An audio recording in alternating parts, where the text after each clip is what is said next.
morning and welcome. I'm Ken Davis, Chairman of the Board of Trustees here at South Central Power Company. Thanks to our board for being here, and thanks to those of you members who are tuning in today. This virtual meeting is a first for us and something we're doing because of the pandemic this year. But I want to say thank you to everyone for your flexibility, and again, thanks to those members out there who are taking an interest in your cooperative and tuning in with us today. Before we get underway, I want to go ahead and introduce your Board of Trustees. They're going to come up here to the podium one at a time in the interest of social distancing and introduce themselves, including their names and the districts they represent. Again, I'm Ken Davis from Leesburg. I represent District 11, and I'm honored to serve as Board Chairman. Harold? Good morning. I'm Harold Cooper, Vice Chairman of the Board. I'm from Waverly. I represent District 9.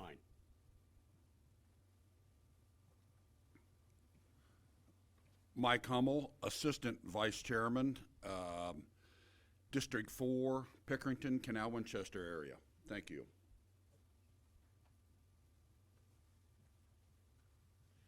Good morning. Jim Evans from the Hillsborough area, District 10, and I'm currently the treasurer. Good morning. I'm Steve Johnson. I'm the assistant treasurer in District 13 down in Barnesville.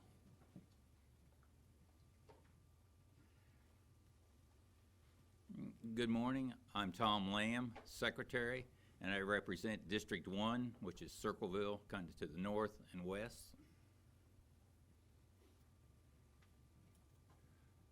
Good morning. I'm Alan Gabriel. I represent District 2, which is southeast of Circleville and east of Chillicothe. Good morning. Don Frank, representing District 6, east of Lancaster.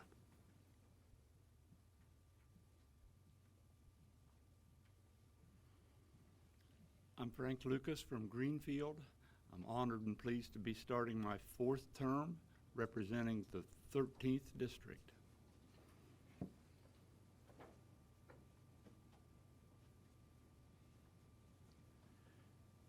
Good morning. Mike Vinca, Barnesville area, District 12.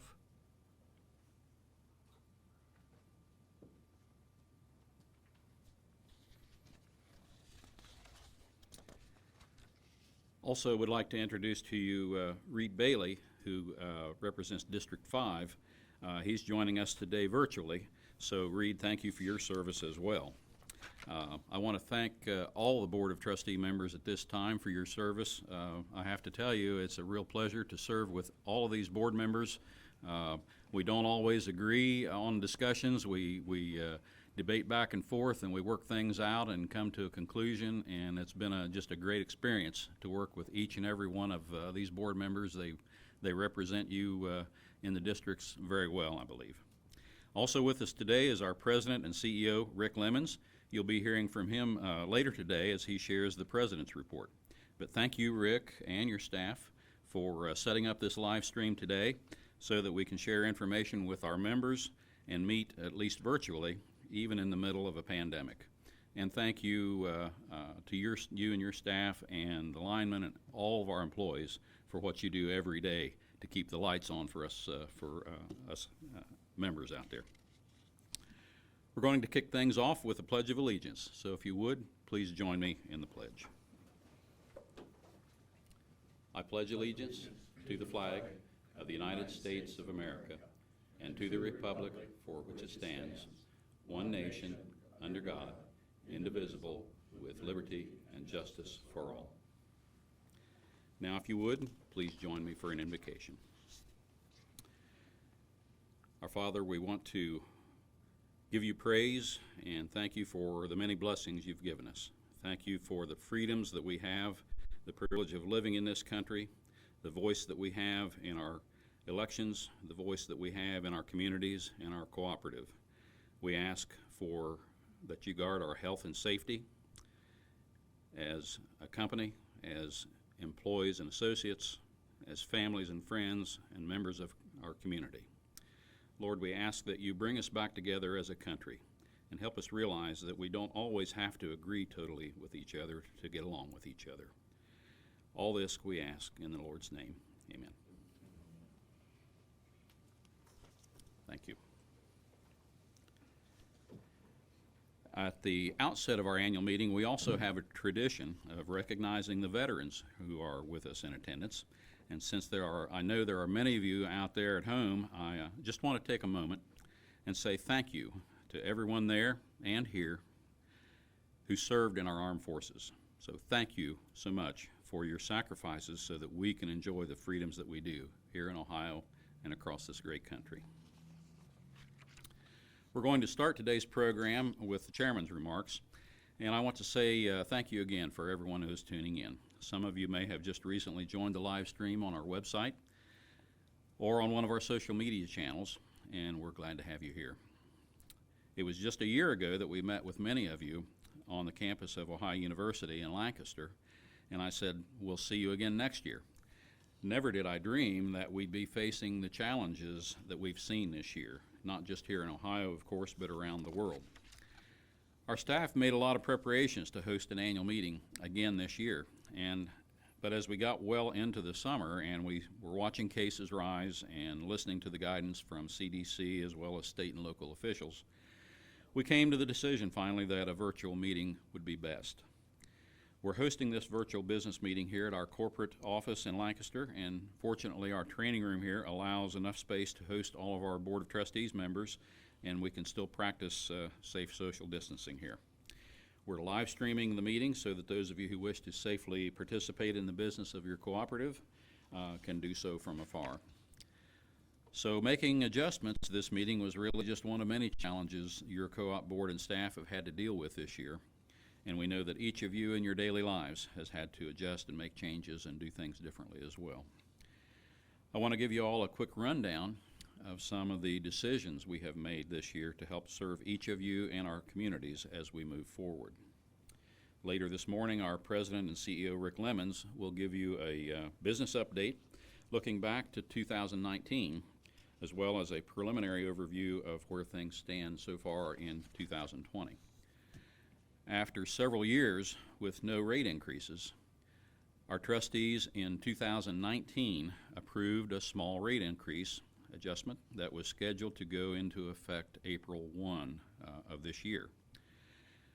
As we saw the timing of that increase lining up with so much financial hardship for many members as a result of the spread of coronavirus, our board took action to indefinitely postpone that rate adjustment.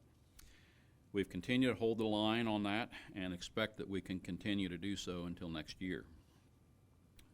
If you're a longtime member of the cooperative, you know that after 20 years, you can generally expect to receive an annual retirement of capital credits that appears as a credit on your bill.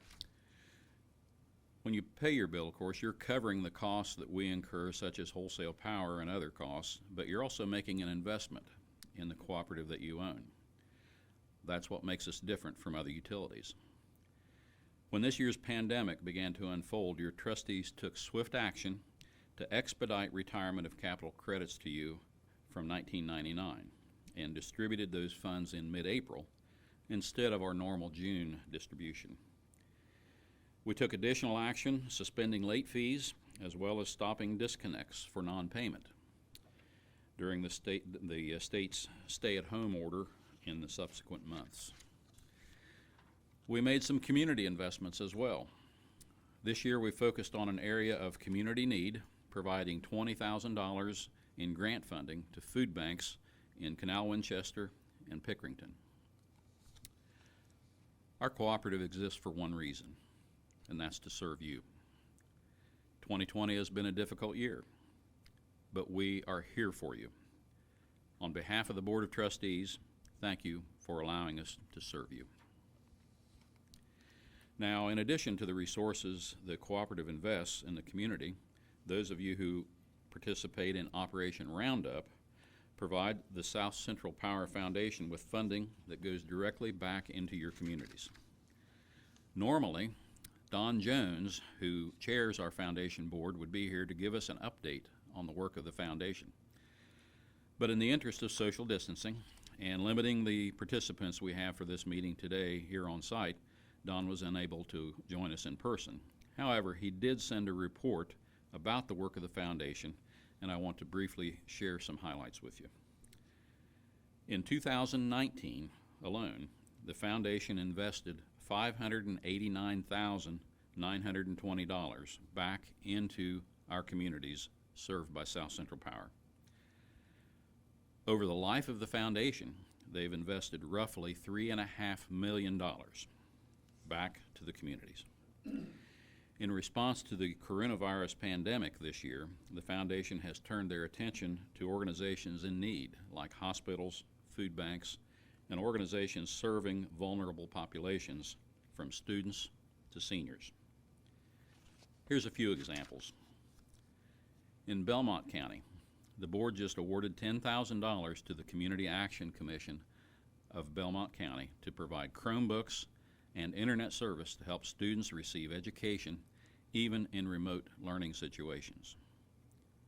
Another example, in Fairfield County, a $10,000 grant recently provided PPE, including special isolation masks, to the professionals at Fairfield Medical Center. In Ross, Highland, Hocking, and Harrison counties, separate $3,000 grants provided much-needed funding for local food pantries in those communities. And in Franklin County, a local agency received $3,000 for a senior boxed meal program. Again, those are just a few examples. Don and his fellow volunteer board members do a great job, and I want to thank all of those board members for their service. And again, 100% of the funds raised through Operation Roundup, that's the money we collect when you agree to round your power bill to the nearest dollar, 100% of that money goes to the foundation and back out into your communities. If you want to know more about the foundation's work, or if you want to apply for a grant, please visit southcentralpower.com and click on SCPC Foundation. Now, moving ahead with our program, I'm going to ask our treasurer, Jim Evans, to come forward for his report. Jim? Thank you, Ken. Good morning. And this is a little different this year, and I wanted to touch on some of the highlights of the Cooperative's financials for year-end 2019. And if you wish, on our website, we have posted a balance sheet, financial statement, and our income statement for 2019. Starting looking at the balance sheet, at the end of 2019, South Central had a total assets of around $585 million, compared to roughly $548 million the previous year. That would be an increase of $37 million for the year. The majority of those assets are tied up. Nearly $372 million of them are invested in the utility plant, which consists of our poles, wires, transformers, and other equipment necessary to deliver electricity to your home. In 2018, our utility plant ended the year at $339 million, or in other words, the Cooperative had a net investment of $33 million in replacing poles, wires, upgrading our equipment, running new lines. This investment allows us to continue to serve our customers as we grow within our service territory, which still has remained very strong, and provide more reliable service to you, our members, at an affordable price. The assets of your cooperative are funded from money. One of the first sources is what you pay us each and every month for your bill, and the net margin after all expenses are paid. And the other source is borrowed funds from multiple lenders. The members' equity at the end of 2019 was $310 million. Or in other words, 53% of our assets were funded by you, the member, using our equity. That is a very strong financial position. The balance of our assets are funded by debt, which long-term debt ended the year at $186 million. In 2019, your cooperative, our operating revenue, ended the year at $308 million, and that was compared to $318 million in 2018. The total operating expenses, including interest on that long-term debt we talked about, was $304 million, and that's and compared to $205 million from 2018. This resulted in a $4.1 million operating margin for the cooperative in 19, and that compared to a $12.7 million that we showed in 18 that you can see on our financials. The main reason for that decrease in margins from the prior year were weather-related, and we had an atypical large margin that we received from our generating and transmission provider, Buckeye Power. 2018 was an unusually financial year, and just want you to be aware that 19 represents more of what a typical safe return would look like. As a cooperative, one of the main differences and benefits to you as members compared to a for-profit utility, our net funds remaining after paying all expenses are then allocated to you, the members, based on your electric usage. We use those funds to invest in your cooperative, and that is each year we do an allocation of those remaining net funds, and then eventually they are retired and served back to you in the form of capital credits. As of today, for our history, the cooperative has issued total capital credit retirements of more than $162 million have come back to you. And this last year in 2019, that was $10 million was returned to you, our members. It's a unique feature of the cooperative and of a well-managed cooperative. Our generating and transmission provider, Buckeye Power, is also a cooperative, and they also allocate patronage capital based on our purchases. In 2019, along with some other capital credits from other cooperatives we use and miscellaneous income, our net margins, including those numbers, ended up being $15.6 million.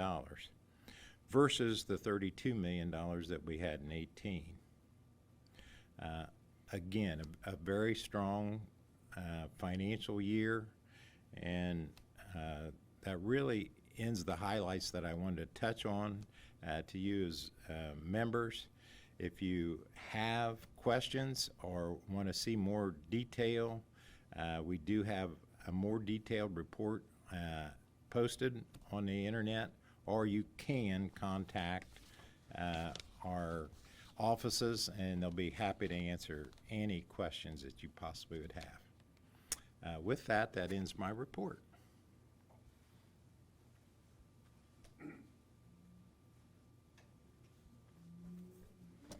Okay. Thank you very much, Jim. Good morning, everyone. Rick Lemons, President and CEO of South Central Power Company. I'm very happy to be with you this morning, and I'm very glad that you've taken a few minutes to join us via the live stream. I'm going to cover some of the highlights from 2019 and also try to give you an update as to some of the activities that we're working on here for 2020. I'd like to thank Mr. Davis and Mr. Evans for their information that they've already provided today. And as Jim reported financially, the Cooperative had a very good year in 2019, and we continue to make progress with the investments that we're making in new technology for both our members and the employees. When we installed a new enterprise computer system in 2019 that allowed employees to do more of the work digitally and remotely, we had no idea how important that investment was going to be. And now that we're in the midst of the pandemic, having iPads in the field of in the hands of our line workers and the other remote technology that we've put in place, it has allowed us to continue to serve the members very well. At the same time, it's given us the ability to roll out new technologies for the members to allow them to do business with us remotely. We have a new smartphone app, and we have new additional online service options that make it possible to serve you even though we had to temporarily close our lobbies. We've also made great progress on the meter upgrade program, which we expect to wrap up next month. And these new meters provide better service, such as real-time information regarding a member's usage, and have the built-in technology to help us with outage restoration, safety, and also load planning and forecasting. At the grid level, we continue to make technology advancements that help serve our members. We've installed new technology that provides us with real-time information across most of our service territory, helping us operate our electric grid from our dispatch center, which translates to a smarter, more reliable electric system that has never been this safe. Over the years, one of our primary goals at the Cooperative has been to reduce the frequency and duration of outages. And I'm happy to report today that, excluding major storms, all of the metrics that we use to measure reliability are trending in the right direction. Now, we know that we have more work to do, and we know that there are localized areas that we continue to focus on.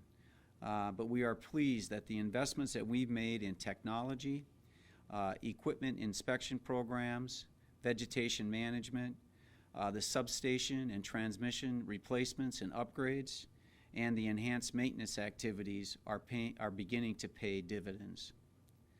Earlier this summer, we broke ground on new facility construction projects near Hillsborough and in Lancaster that will allow us to better serve members from 3 locations rather than 5. So we are consolidating our workforce and equipment and ultimately lowering costs to our members over the long term without sacrificing the service that you've come to expect. I'm pleased to tell you that we have already sold one of our facilities and will begin marketing the other 3 now that we have firm construction completion dates for the 2 new facilities. The proceeds from these sales will be used to help offset the cost of the new construction. And so we've talked a little bit about 2019, and what I'd like to do now is just share with you some of the things that we're working on here as far as 2020, which, as most of you know, has been a very challenging year, not just for South Central Power and its members and its employees, but really the rest of the state of Ohio and around the world. And so this year, a lot of our focus was shifted to our response to the pandemic and implementing actions like suspending disconnects and waiving late fees meant that we had to adjust our budgets and spending as well. And we took action to reduce costs that did not impact service. And we've taken advantage of every opportunity to be good stewards of the members' money while continuing to provide the service that our members expect. Because of those actions by the board and staff to stabilize the budget, I'm pleased to tell you that now we expect the Cooperative to finish 2020 very much on par with what we originally budgeted without any significant changes. To help the Cooperative to get through the pandemic, we did apply for and receive funds from SBA's payroll protection program. And these funds played a very important part in our ability to postpone the planned rate increase. Most of all, I'm proud that we've been able to weather these hardships without any negative impact on our ability to serve the member, and we don't expect to see that change in the short or long term. Our employees, just like many of our members, have had to adapt to working differently to stay safe, and so far I'm pleased to report that we have not had any negative impact on the workforce related to the pandemic. Some of our employees are working from the offices. Many of our employees are working remotely, but we were all able to stay focused on doing our jobs safely and putting your needs at the front of everything that we do. We've also remained committed to our communities. We've invested this year in community organizations such as the food pantry grants that Ken mentioned earlier, and our youth with our continued support of the junior fairs that are still occurring out in the counties. Ken talked a little bit about the work of the foundation in our communities, and I also want to take the opportunity to thank all of those members that participate in Operation Roundup because your generosity is truly making a difference. Again, the foundation invested almost $600,000 in these communities last year, and all of that money is coming from members who allow their bills to be rounded up. And as a co-op, with members working together, it's just another great way that we can help the community. Long term, we're committed to helping our members and local businesses and communities to do whatever it's going to take to rebuild these local economies that have taken a beating during this pandemic. And we know that the number one way that we can do that is by providing dependable service at affordable rates. We're very gratified to see that our member satisfaction remains very strong despite everything that's been going on this year. Based on surveys from this past spring, our member satisfaction scores are as high as they've ever been, which is very impressive. I do want to take a moment to thank all of our employees for their extraordinary efforts here in 2020. They've responded with the can-do attitude and spirit that you've come to expect from your employees of the Cooperative.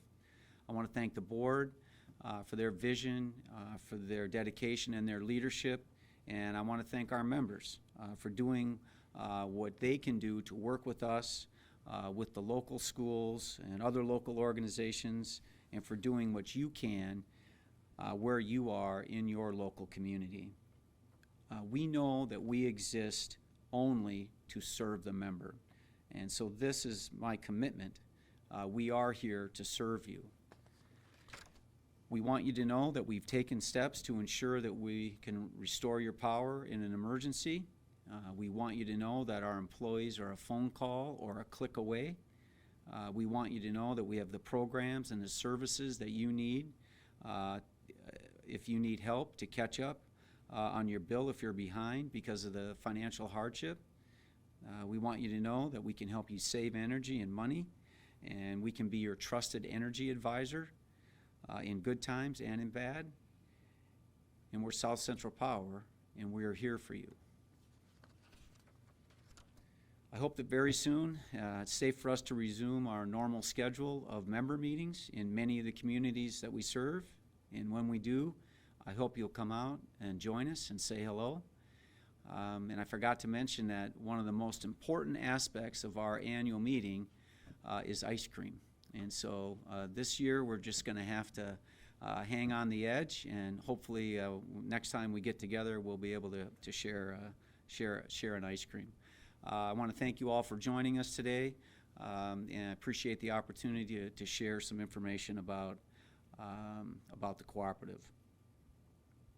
Now, shifting gears a little bit, typically at our annual meeting we would have somebody from Buckeye Power here to speak, but in the interest of social distancing, we're going to show a short video update from Buckeye. And again, as Jim pointed out, if you're not familiar, Buckeye Power provides South Central with electricities that the members use and coordinates the delivery of that power over the transmission grid.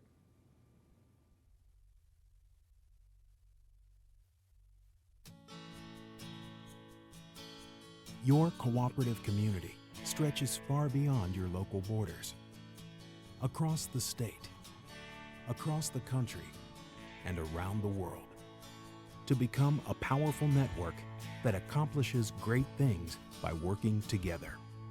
The nationwide electric cooperative network did just that in 2019, when consumer members and employees across the country rallied their lawmakers in Washington to achieve 3 big legislative wins that saved money for. Thanks to a months-long grassroots movement with support from every Ohio legislator, Congress passed its year-end spending bill with a provision that protects electric co-ops from losing their tax-exempt status when they accept government grant money, even for disaster recovery or broadband internet expansion. It was an unintended consequence of the 2017 tax law that co-op advocates spent countless hours working to fix. 2 more fixes were included in that year-end spending bill that help your cooperative compete for high-quality employees and save money. The first eliminated a proposed tax on healthcare benefits, and the second reduced the cost of insurance your cooperative pays to protect employee pension benefits. In Ohio, your co-op's representatives protected consumer members from paying fees imposed by House Bill 6, which affected customers of other types of electric utilities. Ohio's electric cooperatives also hosted the U.S. Environmental Protection Agency for its rollout of the Affordable Clean Energy Rule, which will give us the flexibility we need to continue serving you with affordable, safe, reliable, and clean electricity. Affordability is possible because we work together as a co-op network to make sound financial decisions that help keep your power generation costs down, even as we invest in better, more reliable transmission lines that will improve your service for the long run.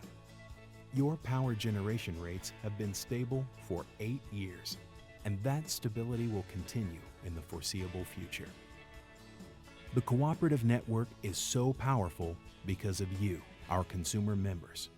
2020 is another big year for elections, and don't forget that your voice and your vote matter. Check your voter registration, learn about the candidates, and cast your ballot this year in your local, state, and national elections. Voting is the best way to make sure that your community's priorities are your lawmakers' priorities. If you want more reliable electricity and stable rates, if you want your community to prosper by having access to the same opportunities that are found in cities, then use your voice and vote. Our strength in numbers enhances the power of the cooperative network. It all comes down to community. In 2019, Ohio electric cooperatives returned more than $39 million to their consumers. Co-op consumers also gave $1.7 million to nonprofits, churches, fire and police organizations, and individuals through their electric bill roundup programs. Co-ops and their consumers take care of their neighbors, including those around the globe. The power of our co-op network extends to Guatemala, where Ohio co-op linemen traveled in March 2020 to bring electricity to people who have never had it before. The 3rd trip they've taken since 2016.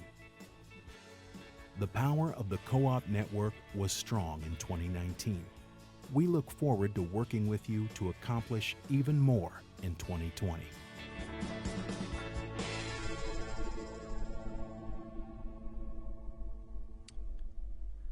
Thank you and welcome back. The next order of business is the election of trustees.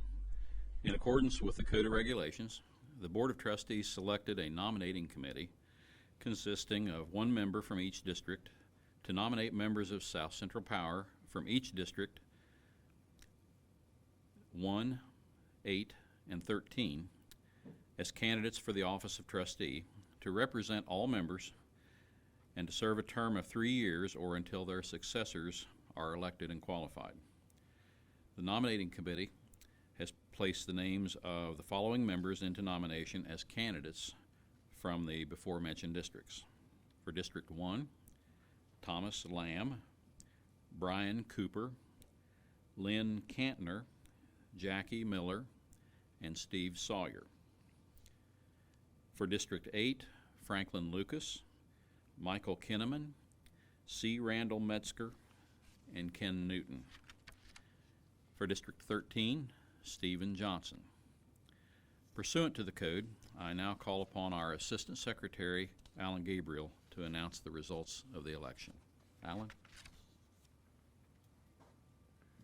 Good morning again. Normally you get to see the pleasant, friendly face of Tom Lamb up here, but since he was up for election, I'm falling in. Pursuant to the Code of Regulations, ballots were mailed to all members on July 20th, 2020. Ballots were returned by mail, cast online, or hand-delivered to a South Central office. Ballots have been counted, and the following individuals have been elected to serve a 3-year term on the Board of Trustees. District 1, Thomas Lamb. District 8, Franklin Lucas. District 13, Stephen Johnson. Congratulations to the elected trustees.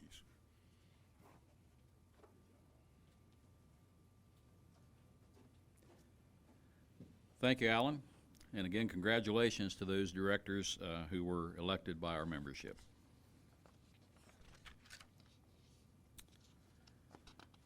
All right, so that concludes the reports on cooperative activities and the main part of the meeting. And thanks to everyone for presenting those reports. We want to take a few minutes for questions and answers, as we normally do. This will be a little different, though, than doing it live.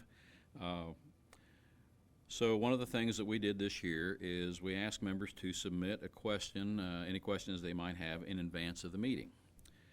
All of the questions that we received were of general interest to the membership at large. Those will be answered today by members of our board and staff. If you submitted a question that is more specific, we'll be talking with you directly following the meeting, either by email or by phone. So for the first few questions, I'm going to ask Rick Lemons if he'll come back up and speak to a few things from a staff perspective. Rick? Okay, thank you, Ken. One of the questions that we've been getting a lot recently has been related to broadband. And there's been a lot of information in the media about electric cooperatives being eligible for certain programs at the federal level, and we wanted to speak to where we're at with broadband. So many, in fact, most of the board members and many of the employees live in rural areas, and so really for these past several years, we certainly have an appreciation and an understanding of the challenges that many folks have who live in these rural areas with regard to high-speed internet. And not only that, we know that the communities that lack this infrastructure need to stay competitive, and it's hurting them, particularly during this pandemic, because really it's difficult for people to work from home and to do schoolwork from home without high-speed internet. We've done a number of studies and already as a cooperative on the feasibility of deploying broadband, and we're continuing to study. We're working with a handful of state and national partners in the public and private sectors, and we're going to be talking with the board here in the next couple of months about what role South Central Power can play in this important area. So right now we have no announcements, but we're going to be back in front of the board here in the next couple of months to have more in-depth conversation about whether or not and how we might be able to assist our members in this important area. Another question that we get a lot and that came across the website was the area of renewable energy. And as I reported earlier, right now we get all of our electricity through Buckeye Power, and they are the generation and transmission cooperative for all of the electric cooperatives in Ohio. most of the generation, most of the electricity is generated by burning coal today. And our Cardinal plant, which is located in eastern Ohio, provides a lot of jobs directly and indirectly to that area. But at the same time, in the last 15 years, Buckeye Power has invested over $1 billion, over $1 billion in environmental protections to make sure that the Cardinal plant is one of the cleanest coal power plants in the world. Having said that, our approach has been an all-of-the-above strategy to generating electricity.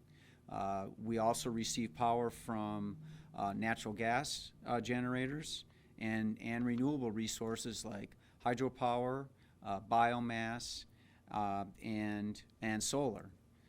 In fact, last week, the Buckeye Power Board voted to construct an additional 2 megawatts of solar, and that should be online in 2021.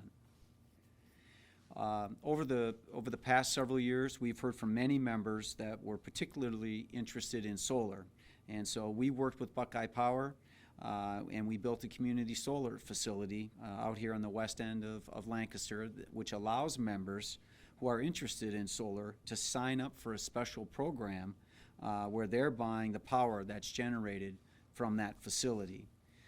We also know that some members are thinking about getting solar panels of their own. And if you're considering doing that, I would encourage you to give us a call.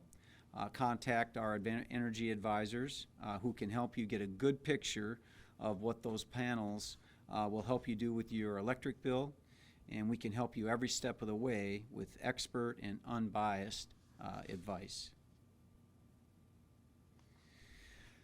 We got a couple of questions regarding the progress that we're making on our facilities in Lancaster and Hillsborough.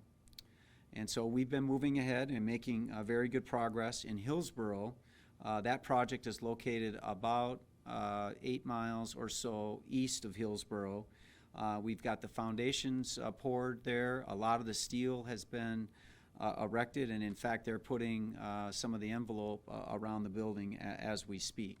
In Lancaster, quite a bit of the site work has been finished, and they've started pouring the foundations, and it should be about 6 to 8 weeks before we see the construction of the building start to happen here this fall. Right now, we're estimating that the Hillsborough project will be completed in about June of 2021, and the Lancaster project should be completed by the end of October of next year. So these are very big investments for the cooperative that involved several years of study by the board and staff. And I just want to reiterate that long-term, going from 5 facilities down to 3 will represent a cost savings for co-op members over the other alternatives that we looked at. And we'll have all the space that we need now and for the future for things like line trucks and equipment, storing equipment like poles and transformers, and space for some of the training that we're lacking now. We're very excited about these projects, and it's worth noting that because construction has continued this year, it means that we've been able to keep a few people locally employed, those craftsmen employed on our projects, and all of the work is being done by contractors from Central Ohio. Let's see, I think the last question that I've got here is related to the disconnecting of electricity, even though the pandemic is still ongoing. And so at the March board meeting, the board paused disconnects and late fees as we saw large parts of the state get affected by the shelter-in-place order from the governor and just all the things related to the pandemic. And at that point, we held the line on late fees and new disconnects all the way up until early August. And we wanted to give folks time to adjust to this new normal, so we waited several months after businesses were allowed to reopen and after the government had released several rounds of stimulus funds and had several programs in place to help people with utility bills if they suffered a loss of income due to the virus. That said, we cannot stay in this mode forever. Being a cooperative means that we are all in together in sharing the costs and the benefits of the cooperative. And when some members don't pay their fair share, the rest of us, the rest of the members, have to make up the difference. And so that's an important balancing act that we have to walk here these past couple of months. What we're doing to help those members beyond stopping the disconnects and the late fees is pointing them to some of the community resources where they can get some additional help. And I think very importantly, we have a very generous payment arrangement program that we have instituted that will allow people to catch up over a period of time rather than asking them to pay their past due amount all at once. And so again, I want to thank everyone for joining us today, and I'm going to turn the program back to Ken, and he's got a couple of trustee-related questions and some closing comments. Thank you, Rick. Let me find my place here. Okay, so another one of the questions that we received is this. It says, earlier this year I got a statement on my bill about capital credits, but I have not yet received a refund. When will I be able to receive a refund of capital credits, and why isn't that money available now? Well, the short answer is 20 years, and ownership requires investment. That's the short answer. If you will allow me, at the risk of being redundant with the good explanation that our treasurer, Jim Evans, already gave regarding capital credits, I'd like to share my thoughts on the subject. As Jim referred to before, you may have heard us say that cooperatives are different than other businesses, and cooperative utilities are different than investor-owned utilities. Now, there's nothing wrong with stockholder-held companies. There's a lot of successful ones around, and a lot of people have invested in them very successfully. So this is not to be derogatory about that. But regarding capital credits, here's why we are different than other businesses. As you know, any business cannot survive very long by going in the red or losing money. It must recover all costs. And it also needs a positive return for future stability and investment back into the business. Other businesses call this positive return after costs are paid a profit. In a co-op, this positive return is called a margin. So when you pay your bill, you're paying the cooperative for all the costs that it incurs in providing you with electricity, plus hopefully a small but positive margin. Now, this next sentence is pretty important in this explanation because here is the heart, I think, of the real difference that we're always talking about between a cooperative and other businesses. In a cooperative, unlike an investor-owned utility, you, the member, own the business. So that margin that's left after all costs are paid at the end of the year belongs to you. In an investor-owned utility, that profit generally either stays in the company or goes eventually to stockholders, not necessarily to the customers they serve. Here, each year after all of our costs are paid, your share of that remaining margin is allocated to your individual capital credits account here at the co-op and remains here over the next 20 years on our present schedule as your ownership investment in your cooperative business. And as the name implies, these capital credits are used by the co-op during those 20 years that they remain here as operating capital for the business. But at the end of that 20 years, that money, upon approval by the trustees, may be returned to you as a capital credit refund in the form of credit on your bill. So to summarize, you pay your bill, which covers the cost of power, and anything left over at the end of the year gets allocated, your share of that margin gets allocated to your own account, and then after 20 years, you get that refunded. So I hope that explanation is helpful. We have one other question that was submitted that I want to talk about, and it says, I read that you were postponing a rate increase that was supposed to happen this year. Do you know yet when that rate increase will take place and why it is needed in the first place? Well, we haven't had any rate adjustments since 2017, and as you're all probably aware, most all costs have risen during that time frame, just as the cost of pretty much everything else has gone up. When we do implement the increase, most members will see an increase of $3 on the fixed consumer charge that appears on your bill. I expect to see us implement that increase sometime next year, and I hope by that time the worst of this pandemic is behind us, and I have faith that our local economy here in Ohio will be fully open and functional when we choose to move forward with that increase. The increase was actually approved last year, late 2019, but we've held the line on implementing it so far because we felt it was just the right thing to do given everything that has occurred for our members this year. Well, that wraps up our Q&A and our meeting. I want to thank everyone for listening. Stay safe out there, and we hope to see you soon.